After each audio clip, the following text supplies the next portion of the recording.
Hello అండి, శ్రోతలకు నమస్కారం. గంధర్వ యజ్ఞం నవల 7వ భాగానికి స్వాగతం అండి. చదువుతున్నది లక్ష్మి. ఈరోజు నగరం మీద ఫెళ్ళున ఎండ కాస్తోంది. అయినా కూడా గాలి చలిచలిగా వీస్తోంది. విచిత్రమైన హైదరాబాద్ వాతావరణం గురించి ప్రత్యేకించి చెప్పక్కర్లేదు. సాయంత్రం సుమారు 3 గంటల సమయం. Old model red car Secunderabad నుంచి హైదరాబాద్ వీధుల్లో ప్రవేశించి పరుగులు తీస్తోంది. వెనుక సీటు లెఫ్ట్ కార్నర్లో మాంత్రికుడు నికుంభుడు ఆసీనుడై ఉన్నాడు. స్టీరింగ్ వెనుక మాంత్రికుడి అసిస్టెంట్ కపాలి ఉన్నాడు. ఆ కారులో వీధి వీధి గల్లీ గల్లీ తిరగటమే పనిగా పెట్టుకున్నారు. నివాసం అంటూ నగరంలో వాళ్ళకి ఎక్కడా లేదు. హోటళ్ళు కానీ లాడ్జీలో కానీ మకాం చేయరు. ఏ హోటల్లోకి వెళ్ళి కూర్చుని భోం చేయరు. టైం అయితే ఏదో చోట కారాపుతాడు కపాలి. హోటల్కి వెళ్ళి గురువుగారికి తనకు భోజనం కానీ టిఫిన్ కానీ పార్సిల్ తెస్తాడు. దారిలో ప్రశాంతంగా ఉండే ఏ చెట్ల నీడనో కాగాపి తెచ్చుకున్నవి తిని మంచినీళ్ళు తాగుతారు. ఉదయం సాయంత్రాల్లో ఏ చెరువులోనో లేదా మూసీ నదిలోనో స్నానాధికాలు ముగిస్తారు. రాత్రివేళ ప్రశాంతతకు భంగం కలగని ఏకాంత ప్రదేశంలో కాగాపి నిద్రపోతారు. ఇదే వారి దినచర్య. ప్రస్తుతం ఎండ అధికంగా ఉన్న ఆ ఎండలోని గురు శిష్యుల ప్రయాణం సాగుతోంది. వారి కారుకి గూడుంది. రిక్షా గూడులా వెనక్కి వాలి ఉంటుంది. దాన్ని పైకి లాగి బిగిస్తే గూడు ఏర్పడుతుంది. కానీ ఆ ధ్యాసే ఉన్నట్టు లేదు వాళ్ళకి. ఆ గురు శిష్యులది అన్వేషణ. నిరంతరం ఒక దేవకన్య జాడ కోసం అన్వేషణ. గురువుగారు కారు నడుపుతున్న కపాలి పిలుపుతో ఆలోచనల నుంచి బయటపడ్డాడు మాంత్రికుడు నికుంభుడు. ఏమిరా, కళ్ళు తెరవకుండానే అడిగాడు నికుంభుడు. గురువుగారు, ఇంత శ్రమ పడుతున్నాం కదా, మన అన్వేషణ ఫలిస్తుందంటారా? సందేహాన్ని బయటపెట్టాడు కపాలి. సందేహమా? అవును గురువుగారు. మూర్ఖ, సందేహం పరాజయానికి నాంది. సంశయమేలరా? సెలవిచ్చినది ఎవరు? సాక్షాత్తు కంకాళిని మాత. ఆమె వాక్కు ఫలించక తప్పదు.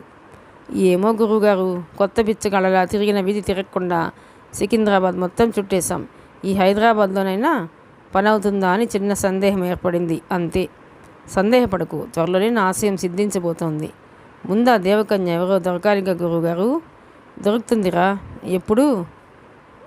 ఏమిరా, అదేమన్నా బజార్లు అంగడి సరుకు తలవగానే దొరకటానికి? దేవకన్య అంత సులువు కాదు, టైం పడుతుంది. ఎప్పుడనేది ఇప్పుడే చెప్పసఖ్యం కాదు. జాడ తెలియనంత వరకు మనం వెతకాల్సిందే. అలాగునా? అయినా నాకు తెలియక అడుగుతాను గురువుగారు. నగరములందు దేవతలకు పనియమున్నది. బార్లకు పబ్లకు వెళ్ళి మందు కొట్టి చిందులాడు అలవాటు వాళ్ళకి లేదు కదా. అలాగని మనం ఇప్పుడు బార్లకు పబ్లకు పోయి గాలింపమందువా అజ్ఞాని అంటూ విసుక్కున్నాడు నికుంభుడు. ఇంతలో చింతలబస్తి చౌరస్తా సిగ్నల్స్ను సమీపించింది కారు. అక్కడ డ్యూటీలో ఉన్న 2 ట్రాఫిక్ పోలీసుల్లో ఒకడికి ఈ కారుని చూడగానే ఎందుకో సందేహం వచ్చింది. వెంటనే కారుకి అడ్డం వచ్చి పక్కకు తీయించి ఆపించాడు. డ్రైవింగ్ సీట్లో ఉన్న కపాలి ఏమిటన్నట్టు చూశాడు. కానిస్టేబుల్ కార్ని కంచరగాడిదని చూసినట్టు చూస్తూ దగ్గరకు వచ్చాడు. అప్పుడెప్పుడో బోయిలు మోసే పల్లకీలుండేవని విన్నాను. అలాంటి ఓ పల్లకీతో ఈ డొక్కు కారును చేసినట్టుంది. నా సర్వీస్లో హైదరాబాద్ రోడ్ల మీద ఇంత చెత్త కారును చూడలేదు అంటూ కామెంట్ చేశాడు. కపాలి చిన్నగా నవ్వాడు. చూసేదంతా నిజం కాదు కానిస్టేబుల్. ఇంజిన్ బాగా పనిచేస్తుందా లేదా, కారు చక్కగా పరిగెడుతుందా లేదా అన్నదే ముఖ్యం. మాకు ఈ కారు సౌకర్యంగానే ఉంది. ఇక మేము పోవచ్చునా అని అడిగాడు. పోవచ్చును. కారుకు సంబంధించిన సీ బుక్కు ఇతర కాగితాలు చూపించాక అన్నాడు ట్రాఫిక్ పోలీస్. లేవు అన్నాడు క్లుప్తంగా కపాలి. లేవా? అవును, లేవంటున్నా కదా. నీ డ్రైవింగ్ లైసెన్స్? అది లేదు. ఏమీ లేకుండా కారును రోడ్ మీదుగా తీసుకొచ్చావు. లేవంటే నా దగ్గర లేవని అర్థం. వెనక సీట్లో మా గురువుగారు ఉన్నారు, ఆయన వద్ద ఉన్నాయి. పోయి ఏం కావాలో అడుగు. వెనక సీట్లో కళ్ళు మూసి కూర్చున్న నికుంభుడిని అప్పుడు చూశాడు ట్రాఫిక్ పోలీసు. ముఖం వంక చూడగానే గుండె జల్లుమంది. కొద్ది క్షణాలు గుండె కొట్టుకోవటం ఆగిపోయిందనిపించింది. చింపిరి జుత్తు, గుబురుగడ్డం, నుదుట విభూతి రేఖల మధ్య ఉదయించే సూర్యునిలా మెరుస్తున్న పెద్ద సైజు రూపాయి బిళ్ళంత ఎర్రటి కుంకుమ, మెడలో అనేక చిత్రమైన పూసల దండలు, చేతిలో మంత్రదండంతో నిజంగా మాంత్రికుల్లా ఉన్నాడు. ఆ పైన నల్లటి దుస్తులు. ఓ మై గాడ్, ఏమిట్రా మీ ఇద్దరు హైదరాబాద్ పసిబిడ్డల్ని భయపెట్టాలని వచ్చిన బూచాళ్ళలా ఉన్నారు. ఆయన గురువు, నువ్వు శిష్యుడునా అని అడిగాడు. అవును అన్నాడు కపాలి. మీరు మంత్రగాళ్ళ? నువ్వేమైనా అనుకో. అరే, నా చెవిలో పువ్వెట్టాలని చూడక. ఏ సినిమాల్లో యాక్ట్ చేసి వస్తున్నారా? షూటింగ్ ఏ స్టూడియోలో? వాడేమో బాలనాగమ్మ నాటకంలో మాయాల ఫకీర్లా ఉన్నాడు. నువ్వేమో జగన్మోహిని సినిమాలో పొట్టిబూతంలా ఉన్నావు. ఏ ఊర్రా మీది? ఈ ఊరేలే కానీ సోది ఆపుతావా? మాకు అర్జెంటు పనుంది, వెళ్ళాలి. నీకేం కావాలో ఆయన అడుగు త్వరగా. కపాలి నిర్లక్ష్య ధోరణికి ట్రాఫిక్ కానిస్టేబుల్కి ఎక్కడో మంటగా ఉంది. ఆ గురువు ఏం చెప్తాడో విన్నాక వీళ్ళ సంగతి చూడాలి. నిజంగా కాగితాలు లేవంటే అయిపోయారే. కారుని స్టేషన్కి పోనిచ్చి ఇద్దరిని పూచలు వెనక పడేస్తే నిజాలు తన్నుకుంటూ అవే బయటకు వస్తాయి అనుకుంటూ నికుంభుడి పక్కకెళ్ళి లాఠీతో డోర్ మీద చప్పుడు చేశాడు. చిన్నగా కళ్ళు తెరిచి చూశాడు నికుంభుడు. ఏమిరా అబ్బక, ఏమి కావాలే అని అడిగాడు శాంతంగా. అబ్బో, పాతాళభైరవ సినిమా మాంత్రికుడి వేషంలో ఎస్వి రంగారావు గారిలా భలే నటిస్తున్నావు, కానీ ఇది షూటింగ్ కాదు. ఏవి? వాడి డ్రైవింగ్ లైసెన్స్, కారుకు సంబంధించిన పేపర్ నీ దగ్గర ఉన్నాయంటున్నాడు. ఏవి చూపించు అని అడిగాడు ఎగతాళిగా చూస్తూ పోలీస్. చూపిస్తా కానీ ఏమిరా, నీ చొక్కా జేబునందు 3,000 రూపాయల నోట్లున్నవి చూసినావా? చిరునవ్వుతో అడిగాడు నికుంభుడు. హలో, తమాషాగా ఉందా? నేను లంచాలు పుచ్చుకోను, నా జేబులో అంత డబ్బు లేదు అన్నాడు కానిస్టేబుల్. చూసి చెప్పురా రోషమేలా అన్నాడు నికుంభుడు. ఎందుకు అనుమానం వచ్చి జేబులు తడుముకున్నాడు కానిస్టేబుల్. నిజంగానే 1000 నోట్లు 3 చేతిలోకి వచ్చాయి. మతిపోయింది వాడికి. ఇవి నా జేబులోకి ఎలా వచ్చాయి అని అడిగాడు బిత్తరపోతూ. నేనే ఉంచినాను, ఉంచుకో. నీ భార్య డెలివరీకి ఆసుపత్రిలో ఉందిగా. కానిపోయినది మగపిల్లవాడు. కాసేపట్లో నీకు ఫోన్ వస్తుంది. ఈ లోపల చెంపదెబ్బ తినగలవు, జాగ్రత్త సుమి. అయ్య బాబోయ్, ఏందిది? నువ్వు కారు దిగలేదు, నా జేబులో డబ్బులు ఎప్పుడుంచావు? అంతా తెలిసినట్టు నువ్వు మాట్లాడేస్తున్నావు. ఎవరు నువ్వు? కంగారు పడిపోతే అడిగాడు కానిస్టేబుల్. నికుంభుడు సూటిగా పోలీస్ కళ్ళలోకి చూశాడు. అంతే. ఒక్కసారి తీవ్రమైన భయాందోళనకి లోనయ్యాడు ఆ పోలీస్. అంతే. మీరు కారు పోనివ్వండి. నమస్తే సార్, వెళ్ళిరండి అంటూ ఎంతో వినయంగా పక్కకు తప్పుకున్నాడు. కారు వేగంగా కదిలి ముందుకెళ్ళిపోయింది. వెళుతున్న కారునే చూస్తూ అలా నిలబడిపోయాడు ట్రాఫిక్ పోలీస్. అంతలో డ్యూటీలో ఉన్న 2వ ట్రాఫిక్ పోలీస్ వెళుతున్న కార్ని కానిస్టేబుల్ని చూస్తూ దగ్గరకు వచ్చాడు. ఏరా, ఆ కార్ని వదిలేసావేంటి? పేపర్స్ అన్నీ సక్రమంగా ఉన్నాయా అని అడిగాడు. పేపర్స్తో పనేముందిరా, జన్మ తరించింది. ఆ కారులో ఉన్నది ఎవరనుకుంటున్నావు?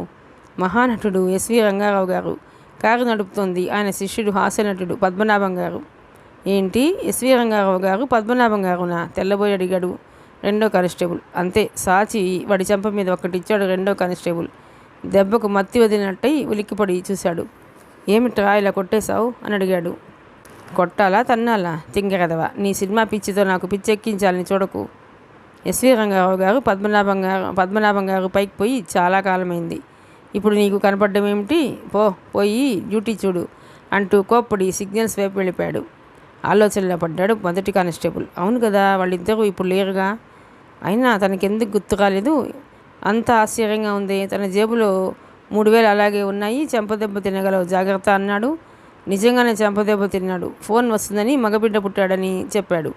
వస్తుందా? ఆలోచించే లోపలే సెల్ ఫోన్ రింగ్ అయింది. హాస్పిటల్ నుంచి ఫోన్. మగబిడ్డ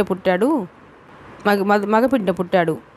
మతిపోయింది కానిస్టేబుల్కి. ఓర్ నాయను, కారులో ఉన్న పిచ్చోడు ఎవడో నిజంగానే మాంత్రికుడిలా ఉన్నాడు.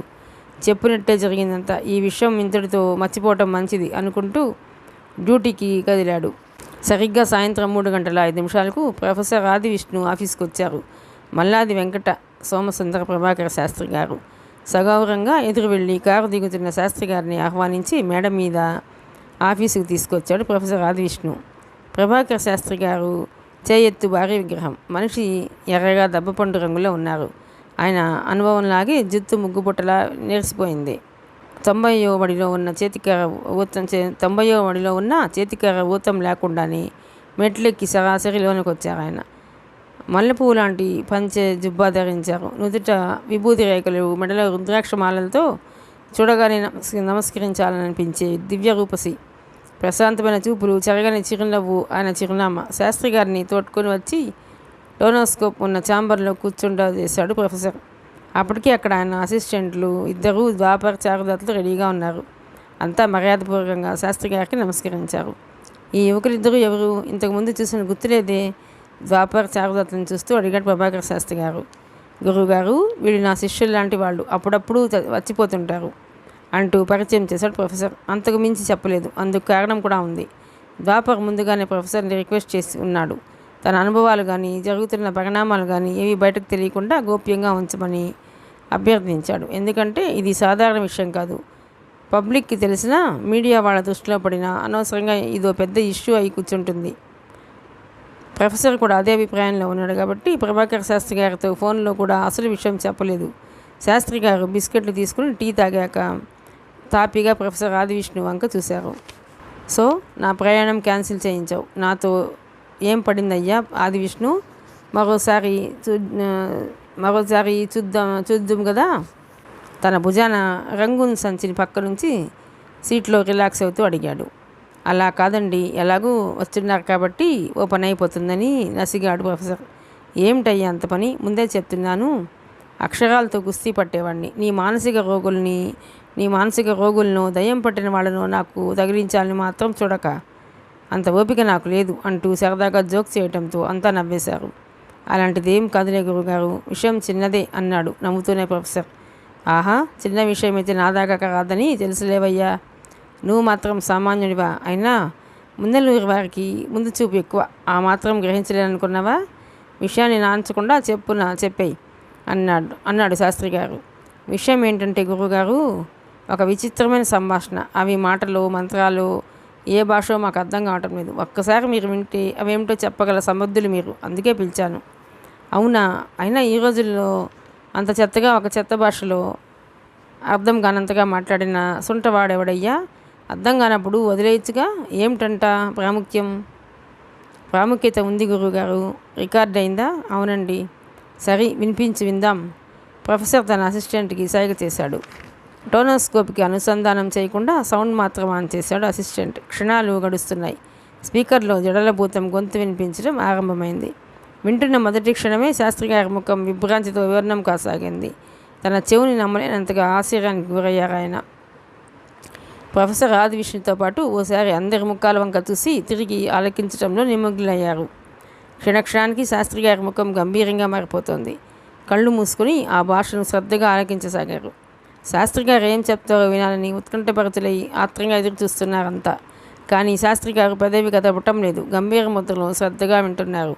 ఆయన ఏకాగ్రతకు భంగం కలిగించకూడదని మౌనం వహించి ఉన్నారంతా. అప్పుడు ఎవరి వంక చూడలేదు శాస్త్రి గారు. కళ్ళు తెరవకుండానే, ఏది మరొకమారు మొదటి నుంచి వినిపించరా అబ్బాయి అన్నారు ఆపరేట్ చేస్తున్న అసిస్టెంట్తో. అలా రెండోసారి వినటం కూడా పూర్తయింది. అప్పటికి సాయంకాలం 4 గంటలు దాటిపోయిన సమయం. అప్పుడైనా చప్పున ఆయన ఏదో ఒకటి చెప్తారని ఆశతో ఎదురు చూస్తున్నారంతా. కానీ శాస్త్రి గారు ఏమీ చెప్పకుండా మౌనముద్రలో ఆలోచిస్తుండిపోయారు. బహుశా ఈ భాష ఆయనకి అర్థం కానిదేమోనన్న సందేహం అందరిలో బలపడసాగింది. అప్పుడు ఉన్నట్టుండి తలెత్తి ప్రొఫెసర్ ఆదివిష్ణు వంక చూశాడు శాస్త్రి గారు. ఇదంతా ఎప్పుడు ఎక్కడ రికార్డ్ చేశారు అని అడిగాడు. రాత్రిళ్ళు మేడ మీద ఏవో మంత్రాలు వినిపిస్తుంటేను అదేమిటో తెలుసుకుందామని రహస్యంగా మైక్ ఉంచి నా క్లయింట్ రికార్డ్ చేశాడు గురువుగారు. నో నో నో అంటూ ప్రొఫెసర్ మాటలని అడ్డుకున్నారు శాస్త్రి గారు. తాతకు దగ్గులు నేర్పాన్ని చూడక ఆదివిష్ణు, ముందలూరు వాళ్ళం అంత మైకులం ఏమీ కాదులే, ఇది చిన్న విషయం కాదు. రికార్డ్ అయిన ప్రతి పలుకు దేవభాష, పలికింది ఒక దేవత. మరి దేవతలకి పని పట లేదా, వచ్చి మనం భవనాల మీద కూర్చుని కబుర్లు చెప్పుకోవడానికి? మీరేదో దాస్తున్నారు, ముందు అదేమిటో నాకు తెలియాలి అంటూ మెలుకు పెట్టారు శాస్త్రి గారు. ఆ మాటలకి ప్రొఫెసర్ ఆదివిష్ణు దాపర్లు ముఖాముఖాలు చూసుకున్నారు. ఎవరు ఊహించని మలుపు ఇది. అద్దం చెప్పి వెళ్ళిపోవాల్సిన శాస్త్రి గారు అసలు విషయం తెలుసుకోవాలని పేచీ పెడతారని ఎవరూ ఊహించలేదు. మరో మనిషికి తన అనుభవాలు తెలియటం ద్వాపర్కి ఇష్టం లేదు. ఎలా మేనేజ్ చేయాలో తెలియక ప్రొఫెసర్ బుర్రగోక్కున్నాడు. ఆయన్ని ఇరకాటంలో ఉంచడం ఇష్టం లేక ద్వాపర్ కల్పించుకుంటూ, సార్ తమకు పెద్దలు, అనుభవజ్ఞులు, తమకు తెలియని విషయాలే ఉంటాయి, కొన్ని విషయాలు బయటకు చెప్పుకోలేనివి ఉంటాయి. అది ఏ భాష, ఏం మాట్లాడింది మాకు తెలిస్తే చాలు. మీ రెమ్యూనరేషన్ ఎంతైనా పర్వాలేదు, ఇచ్చుకుంటాం అన్నాడు. రెమ్యూనరేషన్ అంటూ ఫక్కున నవ్వారు శాస్త్రి గారు. డబ్బుదేముందబ్బాయి, ఎంతో సంపాదించాను, ఖర్చు చేశాను. డబ్బు శాశ్వతం కాదు. ఇందులో ఒక నిగూఢమైన రహస్యం ఉంది కాబట్టి ప్రత్యేక శ్రద్ధతో అడుగుతున్నాను. అయినా మీ సంశయం కూడా నాకు అర్థమైంది. నేను కొలిచే దేవుళ్ళ సాక్షిగా చెప్తున్నాను, మీ రహస్యం నా రహస్యంగా కాపాడగలను. అంతేకాదు, అవసరమైతే నా సాయం మీకు ఎప్పుడూ ఉంటుంది, సరేనా? ఇక నిస్సంశయంగా ఏం జరిగిందో మీరు నాతో చెప్పొచ్చు అన్నారు. ఇక ఇప్పుడు ఏం చేద్దాం అన్నట్టు ద్వాపర వంక చూశాడు ప్రొఫెసర్ ఆదివిష్ణు. అంతటి పెద్ద అంత గొప్పగా తమకు భరోసా ఇచ్చాక కూడా ఇక దాచటం అనవసరం అనిపించింది ద్వాపర్కి. అందుకే చెప్పమన్నట్టు ప్రొఫెసర్కి సైగ చేశాడు. ప్రొఫెసర్ తన చైర్ని శాస్త్రి గారికి దగ్గరగా లాక్కుని కూర్చున్నాడు. ఓకే గురువుగారు, మీరు ఇంతగా అడుగుతున్నారు కాబట్టి తప్పకుండా చెప్తాను. ఈ అబ్బాయి పేరు ద్వాపర్ అని పరిచయం చేశాను కదా, ఇతనే నా క్లయింట్. ఇతను సాధారణ యువకుడు కాదు, పెద్ద వ్యాపార సామ్రాజ్యానికి అధిపతి, నగరంలోని ప్రముఖ వ్యాపారవేత్తల్లో ఒకడు. పిన్న వయసులోనే తండ్రి పోవటంతో వ్యాపార బాధ్యతలన్నీ ఇతని మీద పడ్డాయి అంటూ ఆగాడు. నేను చూసినప్పుడే అనుకున్నాను ఈ అబ్బాయి అసాధారణ వ్యక్తి అని. తెలివైన వాడు, గొప్ప వ్యవహార దక్షుడు. సరే తర్వాత అని అడిగాడు కుతూహలంగా. తిరిగి చెప్పటం ఆరంభించాడు ప్రొఫెసర్. ద్వాపర్కి ఇంకా పెళ్లి కాలేదు. పెళ్లి కావాల్సిన చెల్లెలు ఉంది, ఇద్దరిని ప్రాణంగా చూసుకునే తల్లి ఉంది. ఈ ముగ్గురే కుటుంబ సభ్యులు. బాగుందయ్యా. మరి ఈ దేవత ఎలా వచ్చింది మధ్యలో? ఎలా అంటే అక్కడికే వస్తున్నాను. 2 మాసాల క్రితం ఓ రోజు ఇతని బెజవాడలో ఫ్రెండ్ పెళ్ళికి వెళ్ళాడు. పెళ్లి చూసుకుని అర్ధరాత్రి కారులో ఒంటరిగా హైదరాబాద్ తిరిగి వస్తున్నాడు. అప్పుడు ఏమైందంటే అంటూ ద్వాపర్ చెప్పిన విశేషాలన్నీ పూసగుచ్చినట్టు శాస్త్రి గారికి సవివరంగా చెప్పాడు ప్రొఫెసర్ ఆదివిష్ణు. ఎంతో శ్రద్ధగా అంతా విన్నారు శాస్త్రి గారు. ఆశ్చర్యంతో తల మునకలవుతూ ద్వాపర్ వంక చూశారు. బాగుందబ్బాయి. అంటే మీ కుటుంబంలోకి మధ్యలో వచ్చింది ఒకరు కాదు, 2 అమ్మాయిలు వచ్చారు. ఒకరు మానవ కన్య, రెండోది దేవకన్య, అంతేగా అని అడిగారు. అవునండి అన్నాడు ద్వాపర్. నీ అభిప్రాయం ప్రకారం గంధర్వకి చిత్రాంగదకి ఎలాంటి సంబంధం లేదు? లేదండి, ఇది పక్కా. కానీ పోలికలు ఒక్కలా ఉన్నాయి. ఇద్దరు ఒకరే ఎందుకు కాకూడదు? ఈ ప్రశ్నకు చార్దత్ కల్పించుకుంటూ, అంటేనండి ఇలా డౌట్ పుట్టించి మనల్ని కన్ఫ్యూజ్ చేయాలని ఆ దేవకన్య కావాలని గంధర్వ పోలికలతో తిరుగుతోందని మా వాడి నమ్మకం అండి అన్నాడు. తల పంకించారు శాస్త్రి గారు. చూస్తుంటే అది ఓ పాయింటే అనుకో. ఏదో నీ దగ్గర మీ ఇంట్లో ఉన్న గంధర్వ ఫోటో ఏమన్నా ఉందా? ద్వాపర్ని అడిగాడు. ఉందండి అంటూ ముందుగా తన సెల్ ఫోన్లోని గంధర్వ ఫోటో చూపించాడు ద్వాపర్. తర్వాత టోనోస్కోప్ నుంచి తీసిన మువ్వల పట్టిని చూపించాడు. తర్వాత కంప్యూటర్ స్క్రీన్ మీద చిత్రాంగద ఫోటోని చూపించారు. అవన్నీ చూసి తీవ్రమైన దిగ్భ్రాంతి చెందారు శాస్త్రి గారు. ఏంటయ్యా ఇది, అచ్చుగుద్దినట్టు ఒకేలా ఉన్నారుగా అన్నారు. అవునండి అన్నాడు ద్వాపర్. ఓకే, ప్రస్తుతానికి ఈ చర్చ ఆపుదాం. నేను మీకు ముఖ్య విషయం చెప్పాలి. వింటే మీరు దిగ్భ్రాంతి చెందుతారు. చెప్పండి, ఏమిటా విషయం? మీరు అనుకుంటున్నట్టు ఆమె సాధారణ గంధర్వ దేవత కాదు. కాదా? అయితే ఎవరు గురువు గారు? వెంటనే అడిగాడు ప్రొఫెసర్ ఆదివిష్ణు. శాస్త్రి గారు ఒకసారి గొంతు సవరించుకుని చెప్పారు. ఆమె గంధర్వ రాకుమారి అన్నారు. ఓ మై గాడ్, గంధర్వ రాకుమారా? ఈ గంధర్వ కన్య నమ్మలేనట్టు అరిచాడు శారదత్. నిజానికి ఈ చిత్రాంగద కన్య కాదు, వివాహిత. వాట్? ఒకేసారి అదిరిపడ్డారంతా. శాస్త్రి గారి మాటలు నమ్మశక్యంగా అవటం లేదు. ఏంటి గురువుగారు, వివాహిత అయితే మొగడి వెంటపడాలి కానీ మావాడి వెంటపడ్డం ఏమిటి అని అడిగాడు శారదత్. ఆ మాటలకి చిన్నగా నవ్వారు శాస్త్రి గారు. ఏమోనయ్యా, ఎవరికి తెలుసు? ఒకవేళ ఈ ద్వాపరే తన మూడనుకుంటుందేమో. అయినా కంగారెందుకు, కాస్త ఓపిక పట్టండి.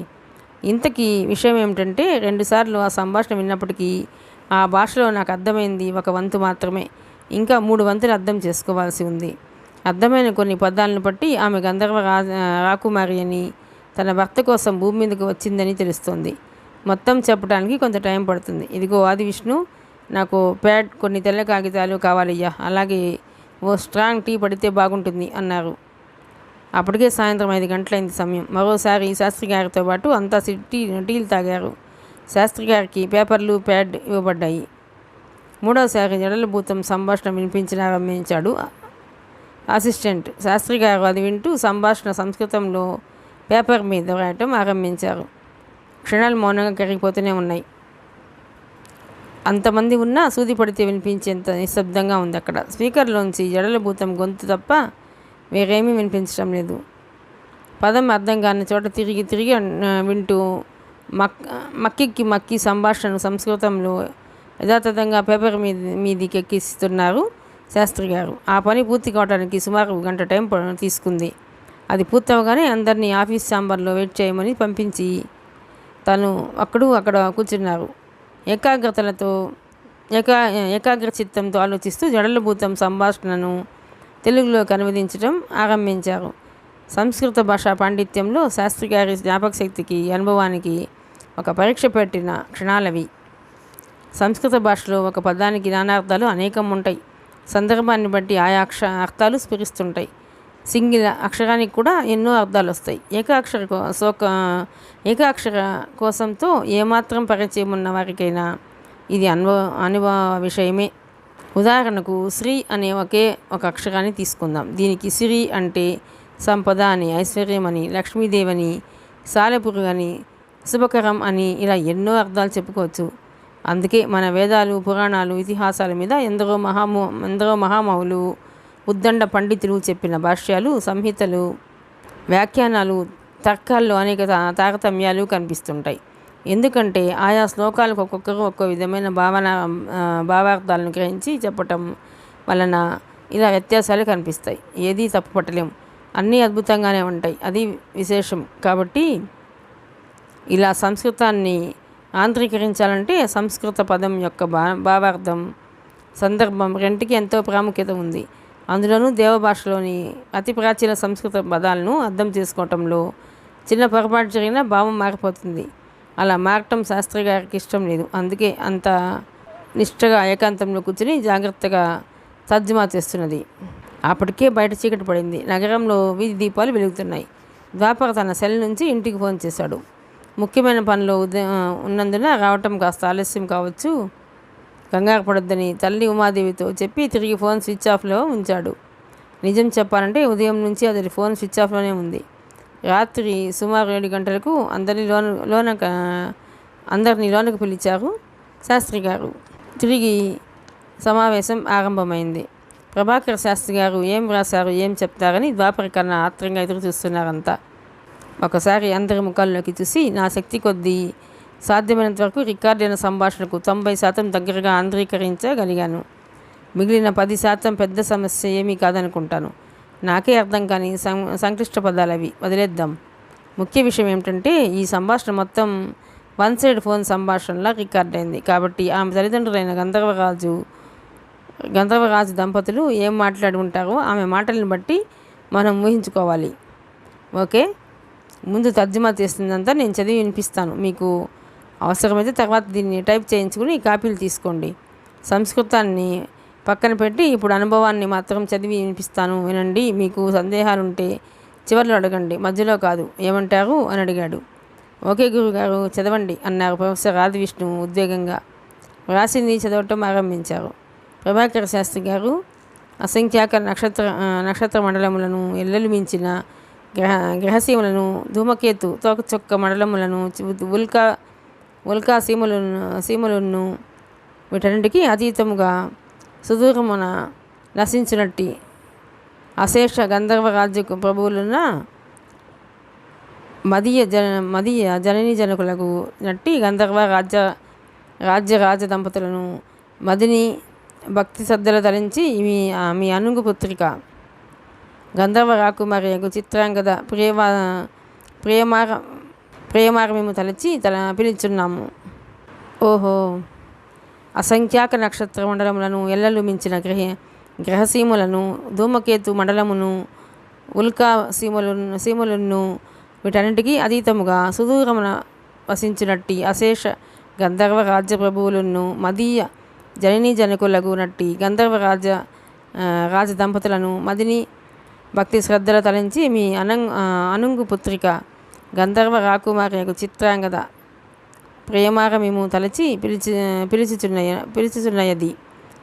ఓ నా దివ్య తేజమూర్తులకు మాతాపితలారా, ఆలకించినారా? నా పలుకులు వినిపించినవా? దయగల జననీ జనకులారా, మీ ప్రియపుత్రిక ప్రణామములు గైకొనుడు. కుశలమే మాత, నేను కుశలము.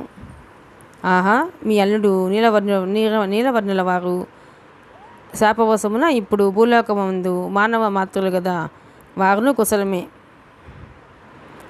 అవును జనక, విధివశమును వారింపతరమా?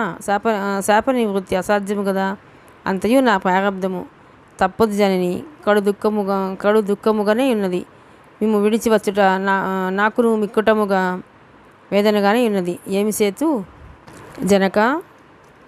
మన దాయాదులు యక్షలోకమునందు వసించు యక్షులు, కిన్నెర లోకమందు వసించు కిన్నెరలు, కింపురుష లోకమునందు వసించు కింపురుషులు, ఇంకనూ విద్యాధర లోకమందును వసించు విద్యాధరులను, ఆయా లోకములన్నీ క్షేమమే కదా.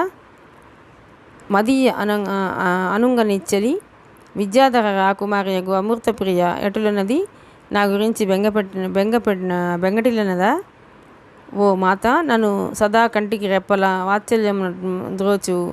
వాత్సల్యమున బ్రోచు మదీయ జనకుడుండగా ఈ భూలోకమున నాకు భయమేలా?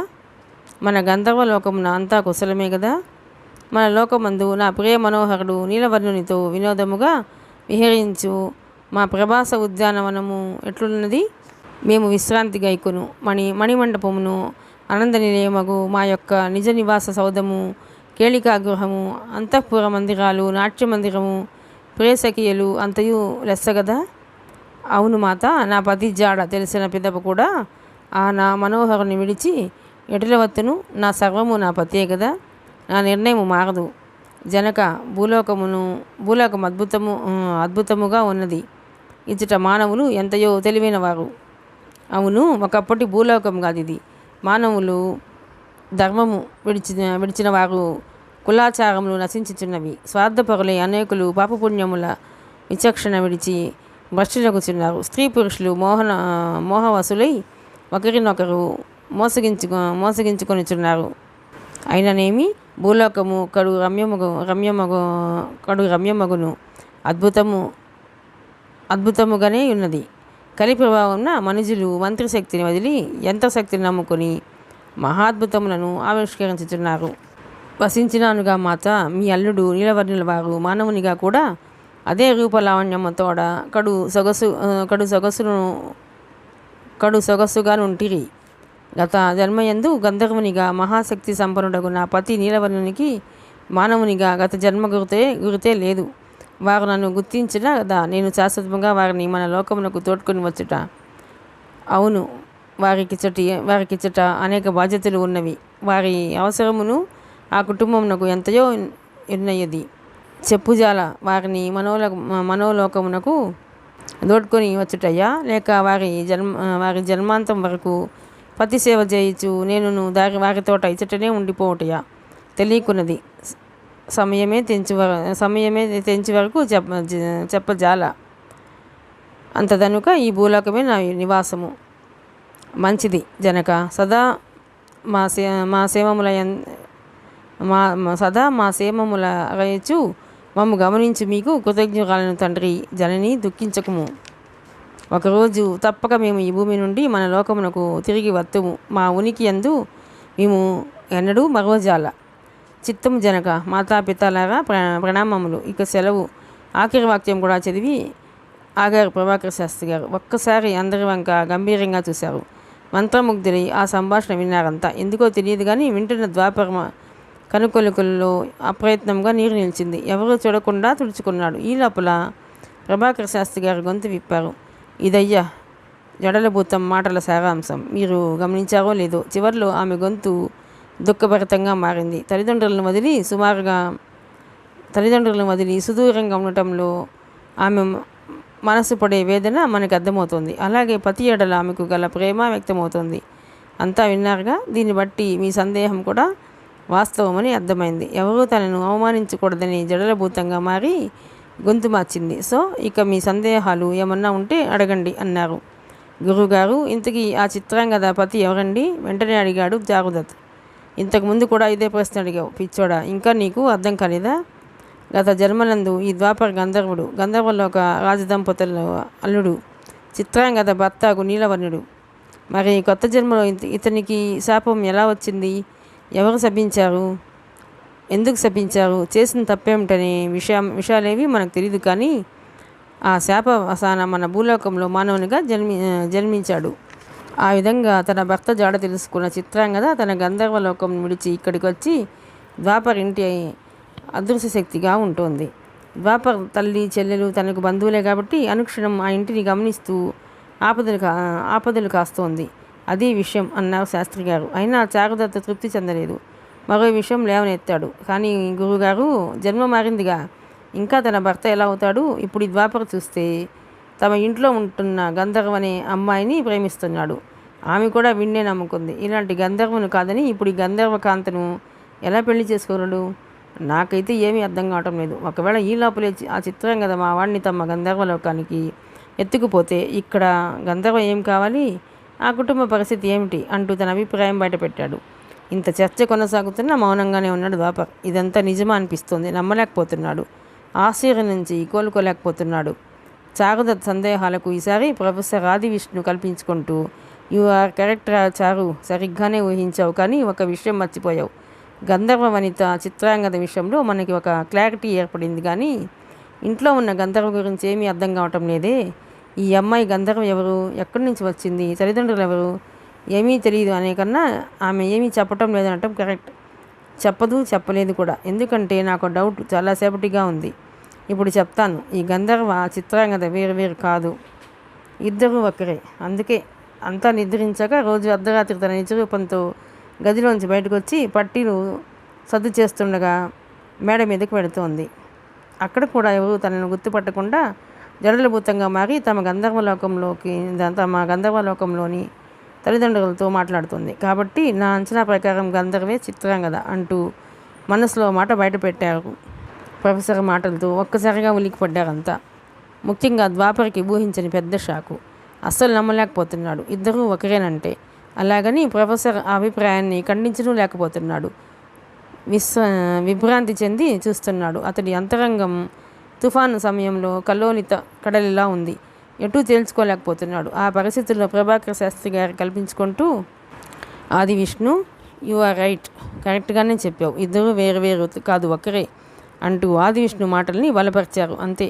ఒక్కసారిగా జుత్తు పీక్కుంటూ చివ్వున కుర్చీలోంచి లేచి సీరియస్గా అటు ఇటు పచారు చేయటం ఆరంభించాడు చారుదత్. ఏమిట్రా చారు, ఉన్నట్టుండి ఏమైంది నీకు అని అడిగాడు ప్రొఫెసర్ ఆది విష్ణు. ఇంకా ఏం కావాలి గురువుగారు, పిచ్చి పట్టడం ఒకటే తక్కువ. ఓరి దేవుడా, నాకే ఇలా ఉంటే మా ద్వాపర పరిస్థితి ఏమిటి? అయినా చిన్నపిల్లల్ని చేసి మీరు మమ్మల్ని ఆడించటం ఏమీ బాగోలేదు అన్నాడు చారుదత్. మీరు చిన్నపిల్లలా? వస్తున్న నవ్వుని బలవంతంగా ఆపుకుంటూ అడిగాడు ప్రొఫెసర్. అవునండి, మీ వయసుతో పోలిస్తే మేమెంత? వాలీబాల్ పక్కన నిమ్మకాయ లాంటి వాళ్ళం. ఇంకా నయం, ఫుట్బాల్ పక్కన ద్రాక్ష పండేమి కాదు. Bloody full. అసలు నీ సమస్య ఏమిటి? ఒకటా రెండా? అన్ని సమస్యలే. అసలేంటి గురుగారు ఇది? ఇద్దరు వేరు అనుకుంటేనే చిక్కుముడి వీడక చేస్తున్నాం. ఇప్పుడు ఇద్దరు ఒకరే అంటే ఎలా? అంతా గందరగోళంగా ఉంది. నాకు తెలియక అడుగుతాను. ఒక మామూలు యువతి గంధర్వ, చక్కని సౌందర్యవతి, గుణవంతురాలు, అమాయకమైన చూపులు, అందంగా నవ్వుతుంది. నవ్వితే వెన్నెల విరిసినట్టుంటుంది. అసలు ఆ నవ్వుకే మా వాడు నవ్వులో పడిపోయాడు. అలాంటి అమ్మాయిని ఎక్కడి నుంచో వచ్చిన చిత్రాంగద అంటే ఎలా నమ్మాలి అంటూ తన వాదనను ద్వాపర తరపున వకాల్తా పుచ్చుకున్నట్టు బలంగా వినిపించాడు చారుదత్. అప్పుడు తిరిగి ప్రభాకర్ శాస్త్రి గారు కల్పించుకున్నారు. నమ్మాలి, ఇందులో సందేహించాల్సిన పనే లేదు అన్నారు. సందేహించకుండా ఎలా ఉండమంటారండి? గంధర్వే చిత్రాంగద అనటానికి ఆధారం ఏముందని చారుదత్ అడిగాడు.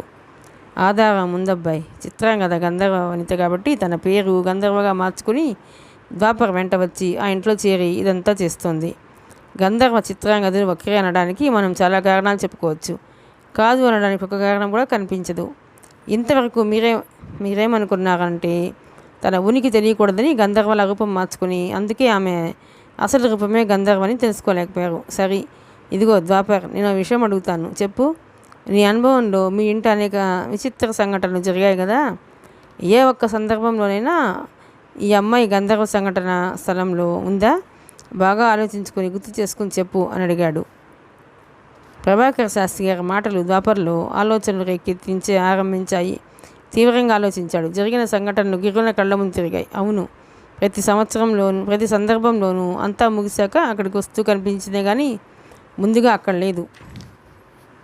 తన తల్లి మెట్లపై నుంచి జారినప్పుడు కానీ, జ్యోతిని ఆవహించి వాకిట్లో క్షుద్రపూజ తాలూకు ముగ్గును తిప్పికొట్టినప్పుడు కానీ, ఎక్కడి నుంచో ఒక నల్ల పొట్టేలు వచ్చి బుడబుక్కల వాడిని తరముకెళ్ళినప్పుడు కానీ ఆమె తమతో లేదు. అలాగే ఎక్కడో రోడ్డు మీద కోతిని ఆవహించి నందిని కాపాడినప్పుడు కూడా నందిని ఏడుస్తూ ఇంటికి వచ్చాక కనిపించింది. కానీ అంతకుముందు గంధర్వ ఎటెళ్ళిందో ఇంట్లో లేదని తన తల్లి చెప్పింది. చూస్తుంటే శాస్త్రి గారు చెప్పిందే వాస్తవం అనిపిస్తుంది. అంటే తమ ఇంట్లో గంధర్వగా చేరి ఇన్ని రోజులు చిత్రాంగద తమను మోసం చేస్తున్నట్టేగా. ఇంత జరుగుతున్నా ఎప్పుడు అణుమాత్రం కూడా గంధర్వను సందేహించలేకపోయాడే. ఎందుకని? ఆమె పట్ల తనకు ఏర్పడిన ప్రేమ వలన? నిజంగా గత జన్మలంటూ ఉన్నాయా? గత జన్మలో నిజంగా నీలవర్ణుడని గంధర్వుడు అతను. తన భార్య చిత్రాంగద.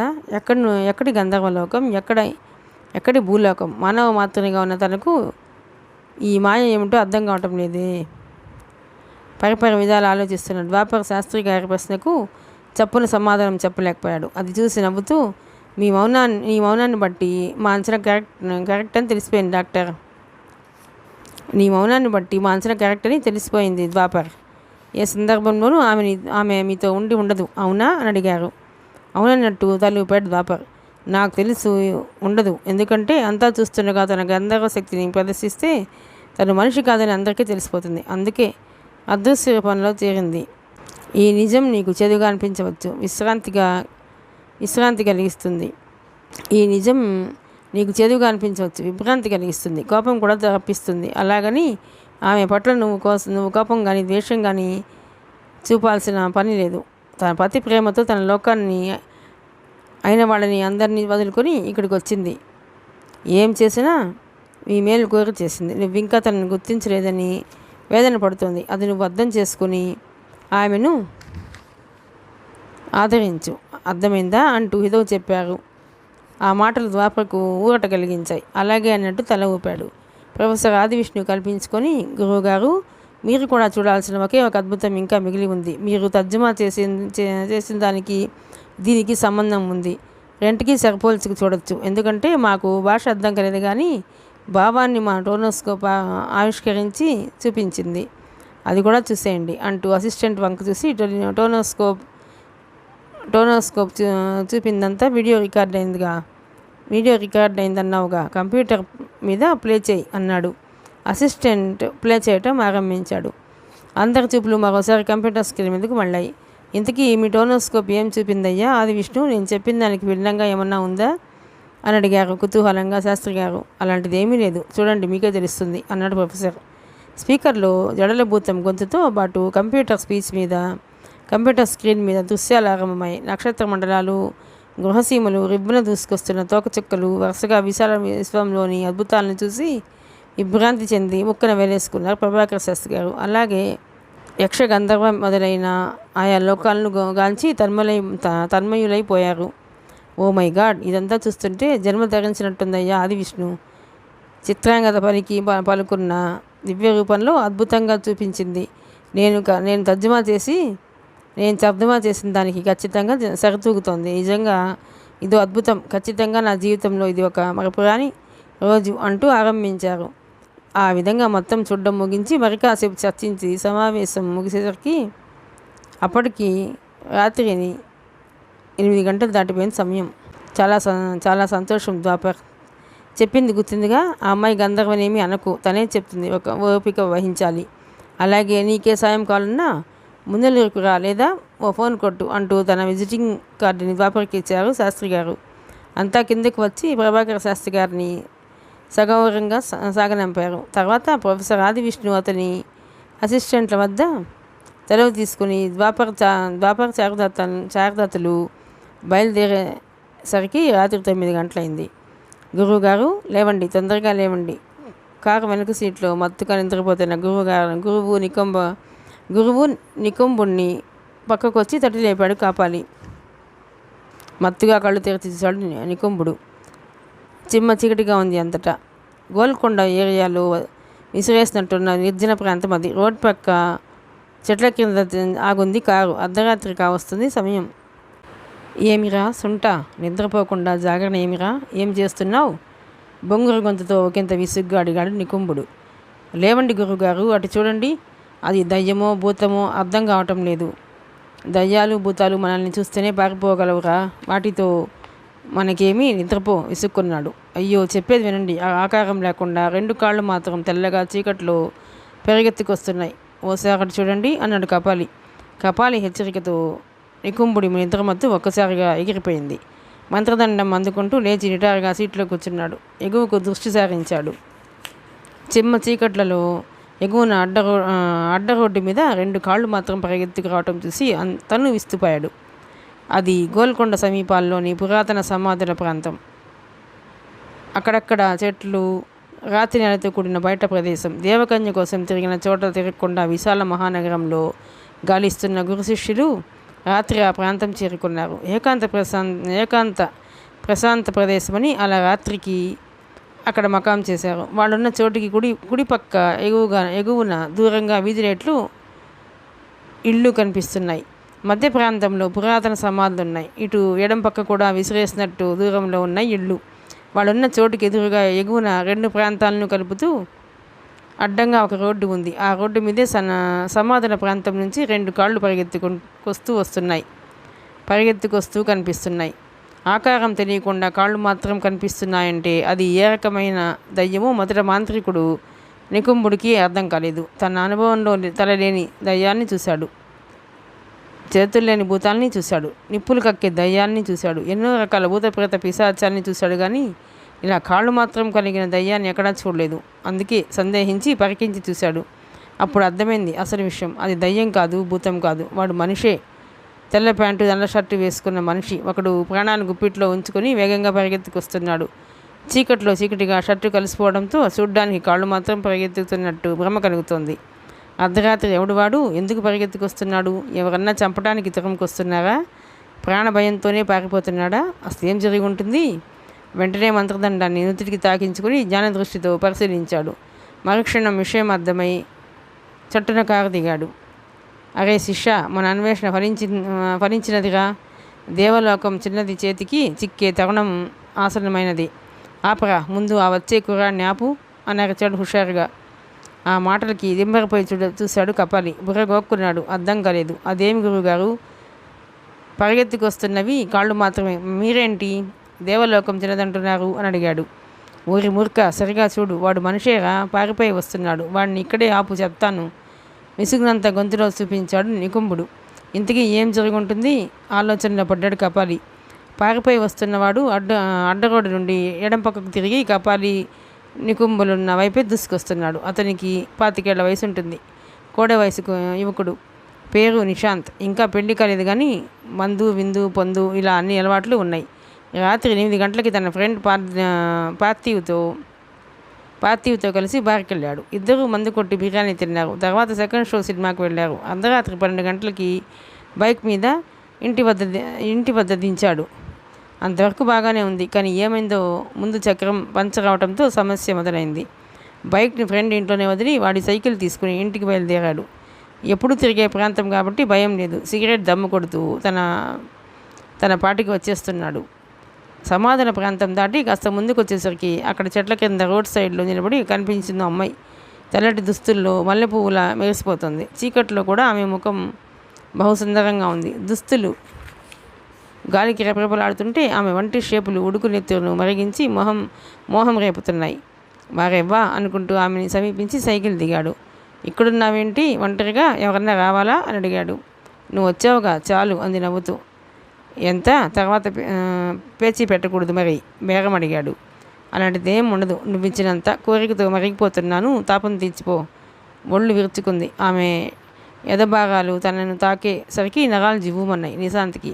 ఇంకేమీ ఆలోచించలేదు. అయితే పద, అలా చెట్టు వెనక్కి పోదాం అంటూ సైకిల్ స్టాండ్ వేశాడు. ఇద్దరు చెట్టు వైపు అడుగులేశారు. అంతలో నిశాంత్కి రాకూడని ఒక అనుమానం వచ్చింది. సమీపకాలంలో 3 ఆ ప్రాంతాల్లోనే అంతు చిక్కని విధంగా అర్ధరాత్రి వేళల్లో నెత్తురు కక్కుని చచ్చారు. అవి హత్యలా, ఆత్మహత్యలా, ఆ మిస్టరీ ఏమిటనేది ఇప్పటికీ విడలేదు. ఒకవేళ తను ఆశపడినట్టుగా ఈ అమ్మాయి మనిషి కాదేమో, ఏదైనా మోహిని పిశాచమేమో. ఎందుకైనా మంచిదని తలదించి ఓరగా ఆమె పాదాల వంక చూశాడు. అంతే, ఒక్కసారిగా గుండె జల్లుమంది. ఆమె పాదాలు కనిపించలేదు. నేలకు జాన ఎత్తున గాల్లో తేలుతూ తన పక్కనే వస్తుంది. తను దొరికిపోయాడని నిశాంత్కి అర్థమైపోయింది. అలాగని భయపడితే ఇప్పుడే చంపేస్తుంది. ప్రాణాలు కాపాడుకోవాలి. సహజంగానే నిశాంత్ ధైర్యస్తుడు కాబట్టి ఆమెకు ఏమాత్రం అనుమానం రాకుండా నిబ్బరంగా అనుసరించాడు. చెట్టుమాను వద్దకు రాగానే తనను గౌరవించుకోబోతున్న ఆమెను వారిస్తూ, తొందరేమి, తెల్లవారులు మన ఇష్టం కదా, ఇక్కడే ఉండు, పాస్కెళ్ళి చప్పున వచ్చేస్తాను అన్నాడు. సరే, త్వరగా రా మరి అంది అక్కడే నిలబడి. ఇక్కడే ఉండు, చప్పున వచ్చేస్తాగా అంటూ ఆమె పక్క నుంచి చెట్టు వెనక్కి నడిచాడు నిశాంత్. ఆమె రోడ్డు ఎగువకు పరికించి చూస్తోంది. తనను గమనించడం లేదని అర్థం కాగానే చప్పుడు కాకుండా అడుగు వేసుకుంటూ చీకటల్లో ముందుకెళ్ళాడు. ఇంకా ఎంతసేపు, త్వరగా రాగా. చెట్టు అవతల నుంచి ఆమె పిలుపు వినబడుతుంది. అయినా పట్టించుకోలేదు. మరి కాస్త ముందుకెళ్ళి రోడ్డు ఎక్కాడు. అంతే, శక్తినంతా పాదాల్లోకి తెచ్చుకుని పరుగు ఆరంభించాడు. ఏమిరా, ఇంకా రావేమిరా? గాలివాటన మోహిని గొంతు పారిపోతున్న నిశాంత్కి వినిపించింది. గుండెలు టకటకా కొట్టుకున్నాయి. పరిగెత్తుతూనే ఉన్నాడు. గాలితో పోటీపడి పారిపోసాగాడు. అంతలో నిశాంత్ పారిపోతున్న సంగతి మోహిని గ్రహించినట్టుంది. నన్నే మోసం చేస్తావురా, ఇటు చూడరా, వెనక్కి రారా అంటూ పెద్దగా అరచింది.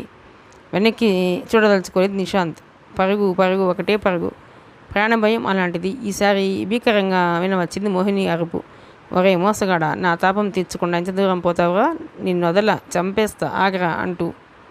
ఆ మాటలు వినగానే అది తనను వదలదని నిశాంత్కి అర్థమైపోయింది. అంతవరకు ధైర్యంగా ఉన్నప్పటికీ ఈసారి మాత్రం కాస్త జంకాడు. అలాగని ఇక్కడే ఆగిపోతే ఇప్పుడే చంపేస్తుంది. తన ప్రాణాలు దక్కాలంటే ఆ పిశాచికి ఎందనంత దూరం పారిపోవాలి. గుండె చిక్కబట్టుకున్నాడు. పరుగు వేగం మరింత పెంచాడు. నాలుగోసారి రౌద్రంగా మోహిని గొంతు వినవచ్చింది. ఏమిరా, ఆగవా? అయితే నేనే వస్తా, నేను చంపేస్తా అంటూ ప్రాణాల మీద ఆశ వదులుకున్నాడు నిశాంత్. కాపాడమని పేరున దేవుళ్లకు మనసుతోనే మొక్కుకుంటున్నాడు. వంటి మీది బట్టలు చెమటలతో తడిసి ముద్దయిపోతున్నాయి. గుండెలు గొంతులో కొట్టుకుంటున్నాయి. ఆయాసంతో గప్పుతున్నాడు. ప్రాణాలు గుప్పిట్లో ఉంచుకుని దౌడు, ఒకటే దౌడు. అదే సమయంలో అక్కడ చెట్టు దగ్గర నుంచి నిశాంత్ కోసం బయలుదేరింది మోహిని తెల్లటి దుస్తులు రెపరెపలాడుతుండగా గాలిలో ఎగురుతూ రివ్వున దూసుకురానారంభించింది. ఆ మోహిని ఆకారాన్ని గురు శిష్యులిద్దరూ చూశారు. నేరుగా అతన్ని చేరుకోవడానికి ఆ యువకుడి వెనకే రివ్వున వచ్చేస్తున్నది.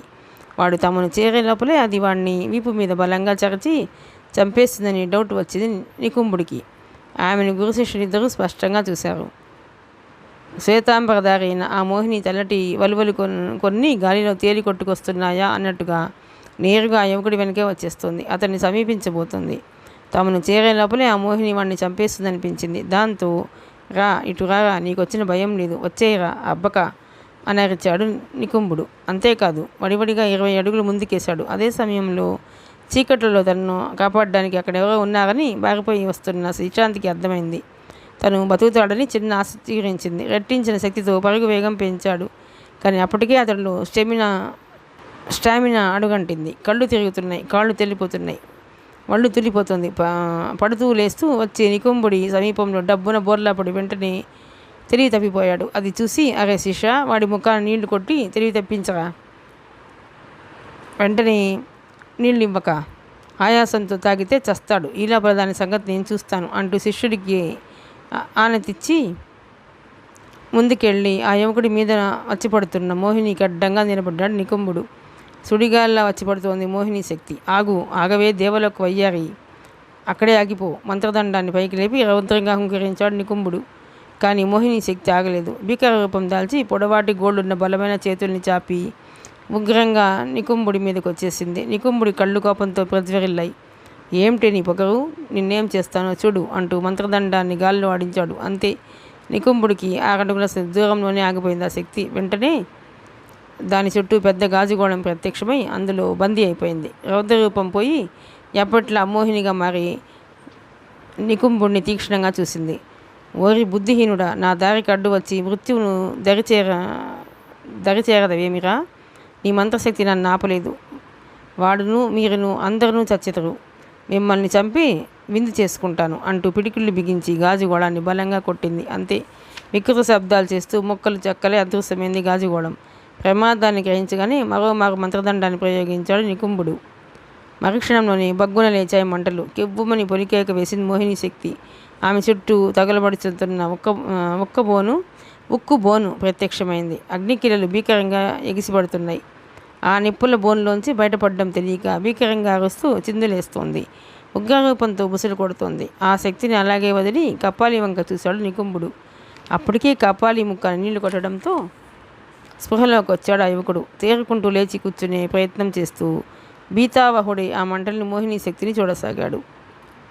మంట, అమ్మో మంటలు, తాళలేకున్నాను, ఈ బాధ భరింపజాల, నన్ను బయటకు తీయరా, మంటల్లోంచి అరుస్తోంది. దాని తీరును కోరగా చూస్తూ హుంకరించాడు నికుంభుడు.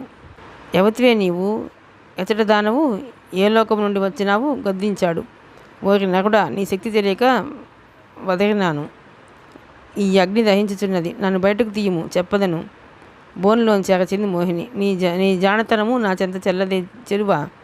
అగ్ని నుండి బయటపడిన తిరిగి నా మీదనే దాడి చేయగలవు. బదులు చెప్పిన ఈ చెర నుండి నేను విముక్తును చేసేదా? అడగరా వెగిరం అడుగు. దేవలోకం వదిలి భూలోకం ఎలా వచ్చినావు? మనుజులను చంపి రుధిరపాన చేయి నువ్వు పిశాచివా రక్కసివా? నేను దేవకన్యను కానురా, రక్కసిని కాను. నువ్వు దేవకన్యవు నాకు తెలుసు కాదంటిని కదా. చచ్చి మోహిని పిశాచంగా మారిన ప్రేతాత్మనురా. ఆ మాట వినగానే నికుంభుడు ఆశల మీద ఒక్కసారిగా చన్నీళ్లు గుమ్మరించినట్టయింది. ఆమె యక్షిణి అయి ఉండవచ్చునని ఆశించాడు. సాధారణంగా యక్షులు క్రూర స్వభావులు. యక్షిణులు ఇలాగే నరుల్ని మోసగించి హతమార్చటము, ఎత్తుకుపోవటమో చేస్తుంటారు. కొన్ని ప్రేతాత్మలు కూడా ఇలా మోహిని రూపం సంతరించుకుని మోసంతో యువకుల్ని బలి తీసుకుంటాయి. దేవకన్య అని ఆశపడ్డాడు. ఆశ నిరాశైనది. నన్ను బయటకు తీయమురా. మోహిని శక్తి అర్పులతో ఆలోచన నుంచి బయటపడ్డాడు నికుంభుడు. మరో ఆలోచన కూడా వచ్చింది. నిక్కముగా నీవు దేవకన్యవు కాదు కదా? మరోసారి అడిగాడు. కాదని చెప్పితిని కదరా. అయితే నాకు సమాచారం తెలుపు, నేను విడిచిపెడతాను. ఏమా సమాచారము? నగరంలో ఒక దేవకన్య సంచరిస్తుంది. అవునా? అవును. అది ఎచ్చట ఉన్నది? ఎవరా దేవకన్య? ఆ వివరాలు తెలియజెప్పాలి. నాకు తెలీదు. ఇప్పుడేగా అవును అంటివి, నీకు తెలుసు. చెప్పకున్నా ఈ మంటల్లోనే నశించగలవు. చెప్పినా నశిస్తాను. దేవరహస్యం చెప్పరాదు. అయినను నీకు ఆధారం మాత్రం ఇవ్వగలను. మంచిది, చెప్పుము. నీ నగర సంచారంలో ఏ గృహం పైన నీకు తెల్లని పావురం కనిపించి అదృశ్యమవుతుందో అక్కడ దేవకన్య ఉన్నట్టు. అలా కనిపించని పక్షాన ఏ ఉదయం ముందుగా నీకు ఒక బుడబుక్కలవాడు కనిపిస్తాడో వాడిని అడుగుము. దేవకన్య జాడ చెప్పగలడు. నికుంభుడికి ఆమె మాటలు అర్థమయ్యాయి. ఇక ఆ పిశాచంతో పనిలేదు. సరే, ఇప్పుడు నిన్నేం చేయవలే అడిగాడు. నన్ను వదిలేయగా హుంకరించింది. వదిలితే ఏం చేస్తావు? వెళ్ళిపోతానురా. నా మీద దాడి చేయవుగా. బుద్ధి వచ్చినది. చేయను. ఈ ప్రాంతం వదిలిపోవాలి. పోతారా? సరే పో.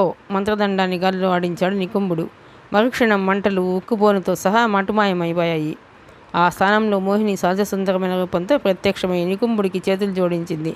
పిమ్మట గాలిలో రివ్వున గగన వీధికి ఎగసి క్రమంగా అదృశ్యమైంది. తిరిగి చూసేసరికి ఆ యువకుడు స్థిమితంగా కూర్చుని గటగట మంచినీరు తాగుతూ కనిపించాడు నికుంభుడికి. అతనిలో భయం ఛాయలు ఇంకా అలాగే ఉన్నాయి. నీ పేరేమిరా అని అడిగాడు. నన్ను నిశాంత్ అంటారు స్వామి. సమయానికి దైవంలో అడ్డుపడి నా ప్రాణాన్ని కాపాడారు. మీ మేలు మర్చిపోలేను. హీనస్వరంతో పలికాడు నిశాంత్. మర్చిపోవలేరా అబ్బక? మర్చిపోవలే. చూసింది జరిగింది అంతా మర్చిపో. ఎవరికీ చెప్ప పని లేదు. లేవగలవా? తడబడుతున్న కాళ్ళతో శక్తినంతా కూడా తీసుకుని లేచాడు నిశాంత్. జరిగిన తన అనుభవాన్ని తడబడుతూ చెప్పాడు. సరే, ఇక భయమేలా? ఆ మోహిని నగరం వదిలిపోయినది. పోయి నీ సైకిల్ తీసుకుని కొంప చేరుకో అన్నాడు నికుంభుడు. నాకంత ధైర్యం లేదు స్వామి. ఆ పిశాచి మళ్ళీ వచ్చి ఎక్కడ చంపేస్తుందని భయంగా ఉంది. సైకిల్ పోతే పోనీయండి. తెల్లారేదాకా ఇక్కడే మీతోనే ఉంటాను అన్నాడు వణుకుతున్న గొంతుతో నిశాంత్. వాడు బాగా బెదిరిపోయాడని అర్థమైంది. టైం చూశాడు నికుంభుడు. అర్ధరాత్రి దాటి 2 కావస్తోంది.